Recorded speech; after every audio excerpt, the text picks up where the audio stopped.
റോഷൻ മാത്യു നായകനായി എത്തിയ ഉയിർ എന്ന ചിത്രത്തിന്റെ 10 ദിവസത്തെ world wide box office collection report ഇപ്പോൾ പുറത്തു വന്നിരിക്കുകയാണ്.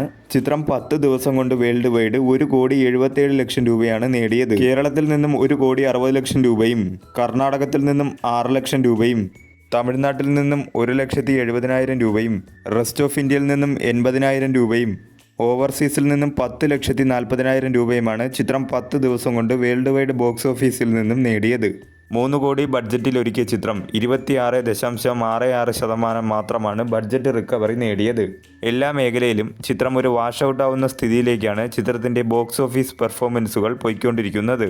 ആദ്യ ദിനം മുതൽ 10 ദിവസത്തെയും ചിത്രത്തിന്റെ ഡൊമസ്റ്റിക്കിലെ കണക്കുകളെടുത്താൽ ആദ്യ ദിനം 26,40,000 രൂപയാണ് കളക്ട് ചെയ്തത്. രണ്ടാം ദിനം 33,40,000 രൂപയും മൂന്നാം ദിനം 30,10,000 രൂപയും നാലാം ദിനം 14,70,000 രൂപയും അഞ്ചാം ദിനം 13,50,000 രൂപയും ആറാം ദിനം 13,20,000 രൂപയും ഏഴാം ദിനം 13,30,000 രൂപയും എട്ടാം ദിനം 5 ലക്ഷം രൂപയും ഒൻപതാം ദിനം 7,80,000 രൂപയും പത്താം ദിനം 11 ലക്ഷം രൂപയുമാണ് ചിത്രം നേടിയത്.